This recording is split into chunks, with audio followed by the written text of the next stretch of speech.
Hansmaker, or is it Hansmaker? I think Hansmaker, yeah. Hansmaker reached out to me to see if I wanted to test their latest prototype. It's a prototype of a prototype at best. It is the D1 Ultra. It is a new laser. And no, this isn't a startup company. Hansmaker has been around since 1996. Currently, the D1 Ultra has a launch special of $2,099, and we'll get into that a little bit later. As the unboxing goes on in the background, let's talk about some of the specs. This has a dual source 30-watt fiber and 20-watt diode.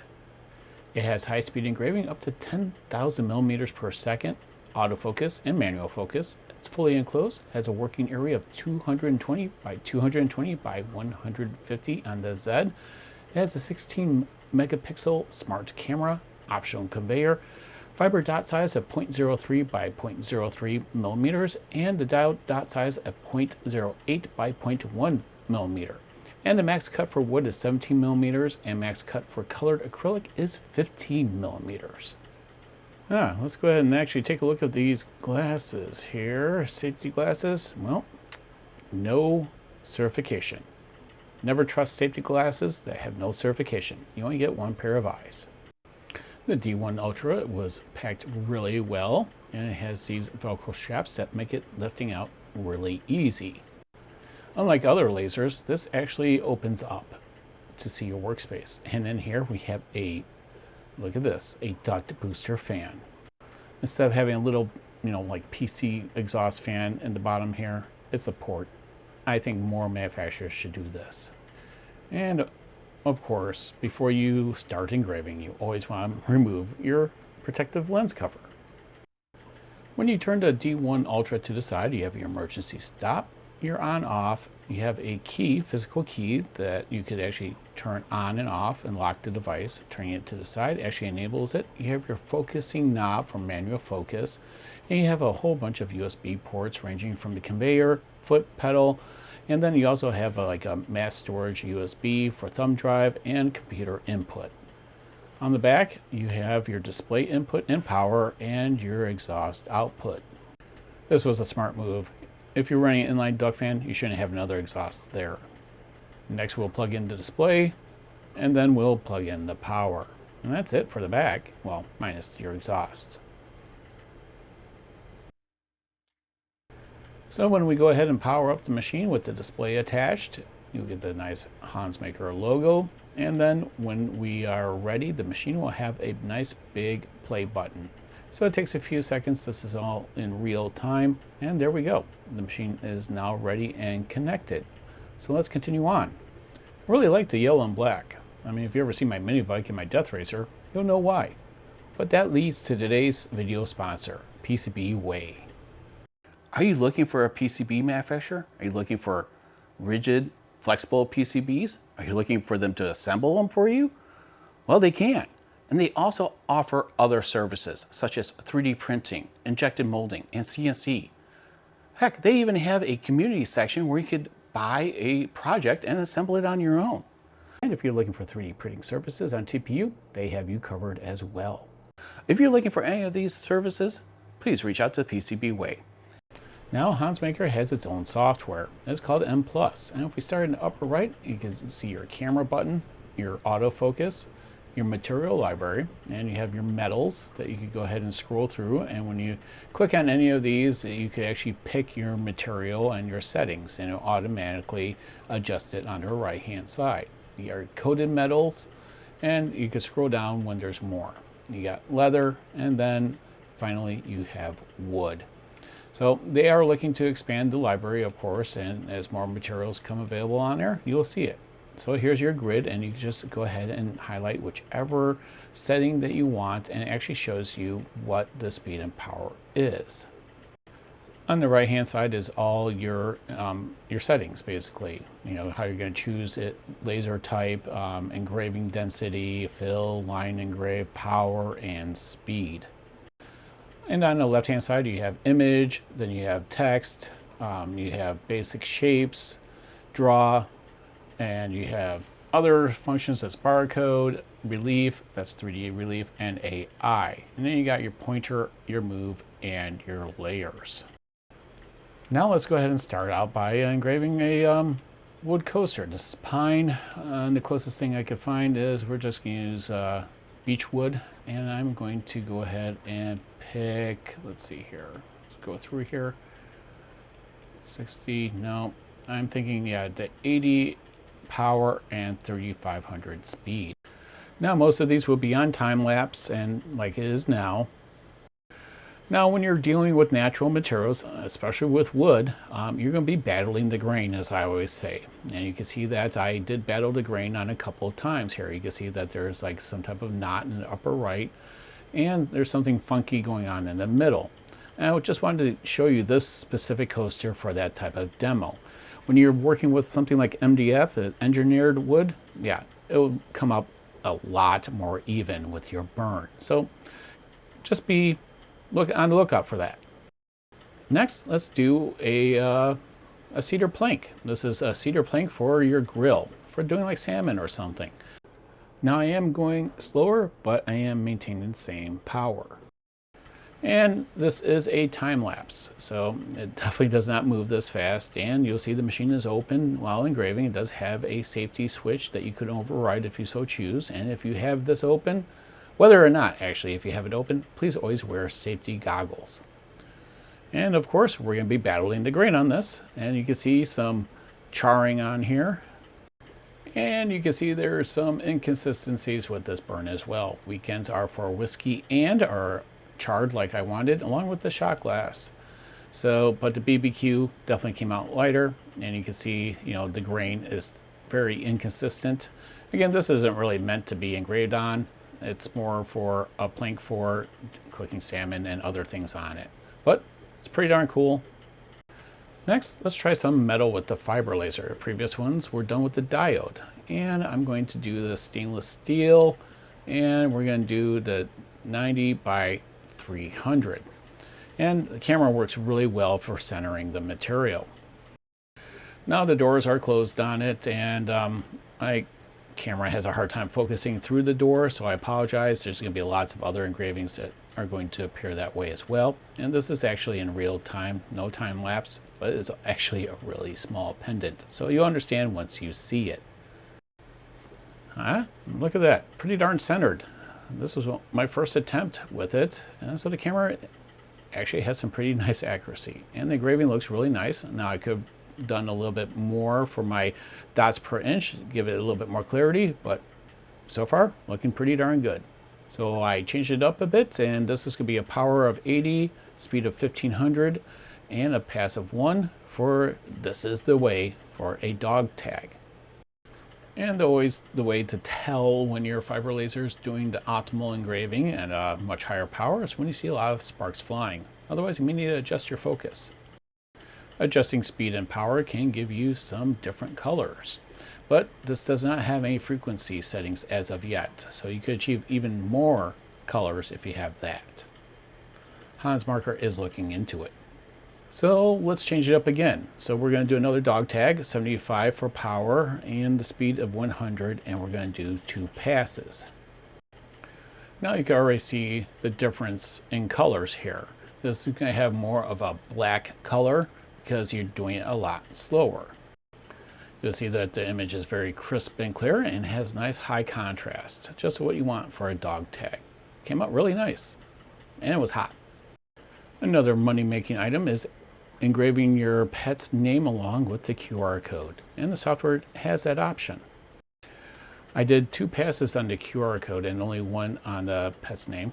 Our pet's name is Oreo, and came out really nice. As you can see, go ahead and scan it and tell me where it goes to. It's okay. I'm not like doxing myself or anything with this one. So just drop in a comment section. Where does that QR code go? Next, I decided to do this schematic of the USS Enterprise refit. And it's going to be on a black business card. I just want to see the detail. Engraved density is 300. And if I wanted more detail, I would just increase that. But this comes at a price. This is a time lapse, and the more of an infill density you have, the longer it's going to take. This small business card took almost 30 minutes. So It is just more of an accuracy thing and detail, if you ask me. That's all this test is about. Because this would be something that I've blown up to much larger size and looks great. So this isn't a real practical engraving by any means, but let's go ahead and take a look and see how it came out. Now for only a 300 density, I'm pretty darn impressed. The only spot that really didn't come out that great is this little plaque, I would say, on the lower right. But overall, everything else is pretty legible and very crisp. So if you are looking to do detailed images, letters, wording of any means, yes, this machine is fully capable. Just remember that the dot size on the fiber is finer than the one on the diode. That's it. Now let's continue on to something else. Now you can engrave plastics, but be warned, some of them could do an off gas that's very toxic. But this is on a caliper case and it is exhausting, and the garage door is open, and I believe this was at 10% power at 3000 millimeters per second. Did a lot of testing. You definitely want to test yourself. Next, I wanted to try their 3D engraving. So I picked an image on the left hand side, eagle, and then the right fills out everything for you. Line engrave 50 for the density, power 50, speed 500, 1 and 256 passes. Now I really thought this was messing up. Something was wrong because you can see that there's skipping lines everywhere. And I actually stopped and started this several times. But I decided let's go ahead and let it finish. I did several cleanup passes, and this was at a lower power at like 15 and a speed of 2000. That will help clean up everything, and I was kind of hoping it would also clean up the eagle a little bit, but it didn't. You can always use some type of buffing material to help clean that up if you so choose. Very unique way of it doing it on the software side for 3D engraving, but overall it came out really solid. I mean, this is very crisp and clean. It's a little dark. That's why I wish this had other options for in the software for frequency, because you could clean this up a lot with frequency and being able to adjust it. But overall, I am pretty darn impressed with how this came out for a beta software. As I turn the coin, you can see the depth of this engraving, and this was about 2.5 hours. So next I decided that I'm going to import one, and this is a skull with a dragon going around it, and this one took a long time. This one took about 4.5 hours to complete, but you can see to me it's a little bit inefficient how it's jumping around versus just doing one line at a time. But you could see that it is actually building out the image in the coin, and it's doing its thing.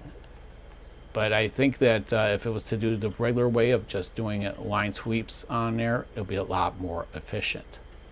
And you can see this one's rather dark as well. I did do about 4 or 5 cleanup passes, and this is about as light as I can get it. Again, you could take a Dremel with a buffing wheel and go ahead and shine it all up if you so choose, but the detail is there. You can see the dragon going around the skull and the depth of the coin too. So overall, very impressed with how the fiber could do 3D engraving. I know this is a prototype machine and it is beta software, but let's give some opinions on it. I really like seeing it have a port on the back and you just run a duct fan, and that way it exhausts so much better. I do like the dual doors and how it opens up, and it has the safeties that you could enable, so if someone opens the door it stops the laser. And it has plenty of accessories that you can use, from your foot switch to a conveyor and rotary that I did not mention. So you definitely get a lot of expansions with this system. I like that it has a real nice accurate camera and autofocus with manual focus override. And of course, having a 30-watt fiber along with a 20-watt diode makes it possible to practically engrave any materials. Pretty nice package. And I would have to say my biggest complaint would be the software, especially when it comes to images and the lack of having the control that other softwares provide. I mean, there's really nothing to control how you want to process the image. You do have some filters here. You do have a trace option. You could crop, you could adjust certain things, and matting. So when we go to adjust, you can invert the color, you can do the brightness and contrast and sharpness, but that is about it. Say that I want to go to the material library in the upper right hand side. I can't do that. I can't really change lots of things in there, like the fill engrave.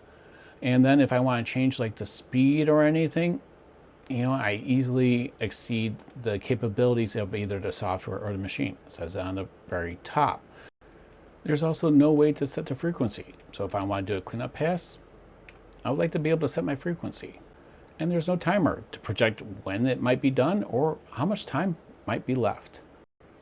So most of my complaints are on the software side. And as of yet, I do not believe this is Lightburn compatible. But Hansmaker is already taking my feedback, because I did mention it earlier, and they're seeing what they can do to improve upon it.